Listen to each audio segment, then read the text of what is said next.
उद्देश्य को लेकर मिलते हैं? 3 रत्नों को प्रणाम। बाबा साहब के धर्म क्रांति को आखिरी शास्तक समर्पण। बाबा साहब के जो पवित्र जन्मस्थल का प्रदेश है, ये बड़ा पुण्यशाली प्रदेश है। जिस प्रदेश में, जिस मध्य प्रदेश में बाबा साहब का जन्म हुआ, ऐसे प्रदेश में आप लोगों को रहने का मौका प्राप्त होता है, ये बड़ा पुण्य का काम है। तो हम इस रास्ते से अलग अलग शहरों में, गांवों में धम्ममय भारत मिशन का काम लेके जा रहे हैं। तो इसी सिलसिले में जो लोग श्रद्धालु उपासक अपने ऐतिहासिक इस नगर के बुरहानपुर के कुछ श्रद्धालु उपासक एवं उपासिकाएं उस मिशन को जुड़े हुए हैं, तो वो चाहते थे कि आप इस शहर में आए और ये मिशन को लोगों को समझाए कि आखिर आपने ऐसा कौन सा मिशन हाथ में लिया है। तो मिशन का नाम है धम्ममय भारत मिशन। वो पूरी तरह से बाबा साहब के सपनों को पूरा करने के लिए बाबा साहब के सुचरणों में समर्पित है। पंडित जी, आज 22 प्रतिज्ञा पर बवाल मचा हुआ, इस पर आपकी क्या प्रतिक्रिया है? 22 प्रतिज्ञा के ऊपर जो लोग बवाल खड़ा करते हैं, उन लोगों के प्रति हमें करुणा आती है, मैत्री आती है। आखिर बोधिसत्व आगे 2500 साल, पीछे 2500 साल बोधि ज्ञान से जानते हैं, तो वो कुछ ना कुछ जानते होंगे कि इन लोगों को इन 11 बातों से निकलना चाहिए, इन 11 बातों में ढालना चाहिए, क्योंकि 11 बातों से मानव की प्रगति रुक गई थी। उनकी भौतिक आध्यात्म प्रगति में बाधा थी, इसलिए उस 22 प्रतिज्ञा में 11 बातें त्यागने के लिए कहा है। उसमें 11 बातें आचरण करने के लिए भी कहा है, क्योंकि उसी से ही मानव का भौतिक स्तर, और मानव का भौतिक स्तर बढ़ेगा तो देश का भौतिक स्तर बढ़ेगा, और मानव आध्यात्म में आगे जाएगा तो देश आध्यात्म में आगे जाएगा।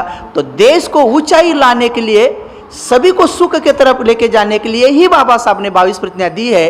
बवाल करने वाले लोगों को हम मैत्री से कहते हैं कि तुम ठीक ढंग से जानो, अच्छी तरह से उसकी पढ़ाई करो, और पढ़ाई करने के बाद सचमुच 11 बातें त्याग दो, 11 बातें जीवन में उतारो, तुम्हारा भी मंगल होगा, बवाल करने का काम नहीं पड़ेगा।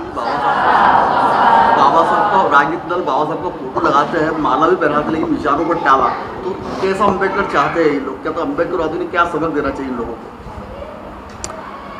अक्सर हर महापुरुष के बारे में ये होता है कि महापुरुषों को हमेशा 2 तरह के अनुयायी मिलते हैं, उनके जीवित रहते हुए भी और उनके जाने के पश्चात भी। वो जब रहते हैं तभी उनके साथ में निष्ठावान लोग भी रहते हैं।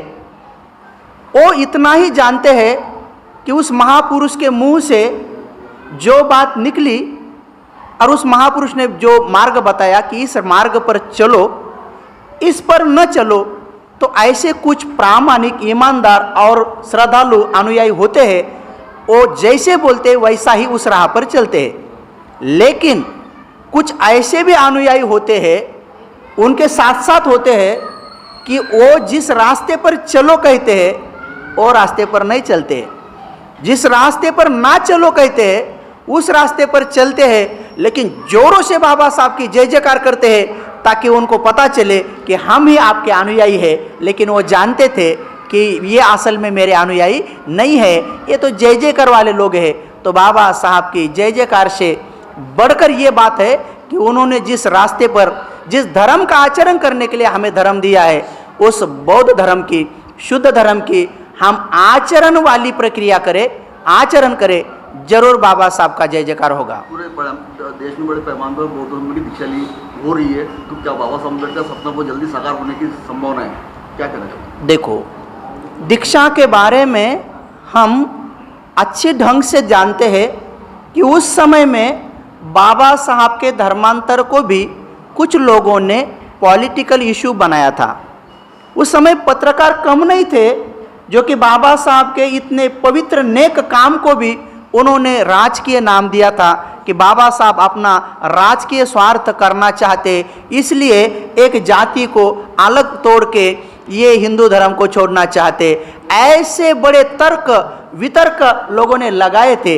लेकिन बाबा साहब का दीक्षा देने के बाद का दूसरा दिन का भाषण अगर आप सुनेंगे तो सभी लोगों को बाबा साहब ने अच्छी तरह से उत्तर दे दिया है कि आखिर मैंने हिंदू धर्म क्यों छोड़ा है और भगवान बुद्ध का धर्म क्यों अपनाया है। तो वही बाबा साहब का वो भाषण सही ढंग से आंसर है। आज जितने भी दीक्षा के कार्यक्रम हो रहे हैं तो जिनके द्वारा हो रहे हैं उनके नैतिकता अगर सचमुच आचरण करके धर्म को अपना के अपना जीवन सफल बनाने वाली अगर वैसी दीक्षाएं है तो उनका स्वागत है।